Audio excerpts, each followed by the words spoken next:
Hi hello welcome to Tej world. ఈరోజు నేను చింతకాయ పచ్చడి చేయబోతున్నాను.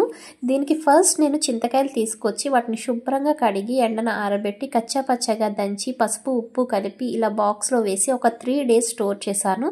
ఆఫ్టర్ 3 days నేను దాని నుంచి గింజల్ని సెపరేట్ చేస్తున్నాను. ఓకేనా, ఇప్పుడు నేను చేసే ప్రాసెస్ ఇది. After 3 days process. ఇలా గింజల్ని సెపరేట్ చేసుకోవడం చాలా ఈజీ అండి, ఎందుకంటే 3 days ఊరింది కాబట్టి మనకి గింజలు అనేవి ఈజీగా సెపరేట్ అయిపోతాయి. మనల్ని ఏమి ఇబ్బంది పెట్టకుండా చక్కగా వచ్చేస్తాయి గింజలు. ఇలా గింజలు తీసేసాక మనం దీన్ని రోట్లో వేసి బాగా మెత్తగా పేస్ట్లా చేసుకోవాలి. మిక్సీలో కూడా వేసుకోవచ్చు, బట్ రోట్లో వేసుకుంటే ఆ టేస్టే వేరు కదా, నెక్స్ట్ లెవెల్ ఉంటుంది. నాకైతే ఇలానే ఇష్టం. సో నేను రోట్లో వేసి మెత్తగా పేస్ట్లా నూరుకుంటున్నాను.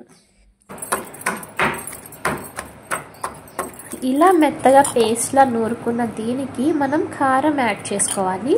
నేను 5 spoons కారం అయితే యాడ్ చేశాను. ఇలా కారం బాగా కలుపుకొని పక్కన పెట్టుకొని దీనికి మనం తాలింపు వేసుకుందాం. తాలింపు కోసం నువ్వుల నూనె తీసుకున్నాను. అలాగే మెంతులు, జీలకర్ర, ఆవాలు, ఎండుమిర్చి, వెల్లుల్లిపాయలు వేసి కరివేపాకు ఎండలో ఆరబెట్టుకొని ఆ కరివేపాకును కూడా ఈ తాలింపులో వేసుకొని మనం చింతకాయ పచ్చడి ఇందులో వేసి బాగా కలుపుకోవాలి.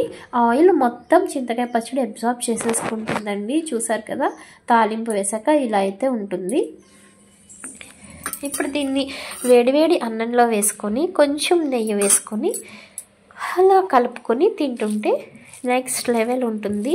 ఇదైతే చాలా యమ్మీగా కుదిరింది నాకు. నిజంగా చాలా టేస్టీగా ఉందండి. మీరు కూడా ట్రై చేయండి ఇంట్లో, ఎందుకంటే ఇందులో చాలా మెడిసినల్ వాల్యూస్ ఉన్నాయి. సి విటమిన్ కూడా చాలా ఎక్కువగా ఉంటుంది. మీ పిల్లలకి కూడా రోజు ఒక్క ముద్ద అన్నంలో కొంచెం చింతకాయ పచ్చడి వేసి తినిపించండి. వాళ్ళకి వద్దన్న సి విటమిన్ వస్తుంది. అలాగే ఇమ్యూన్ కూడా చాలా బూస్ట్ అవుతుంది. మరి ఇంకెందుకు ఆలస్యం, మీ ఇంట్లో చింతకాయ పచ్చడి ఎలా కుదిరిందో నాకు కామెంట్ బాక్స్లో తెలియజేయండి.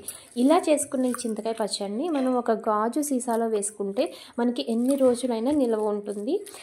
అండ్ నా వీడియోని ఫస్ట్ టైం చూస్తున్నట్టయితే please subscribe my channel and like కూడా చేయండి.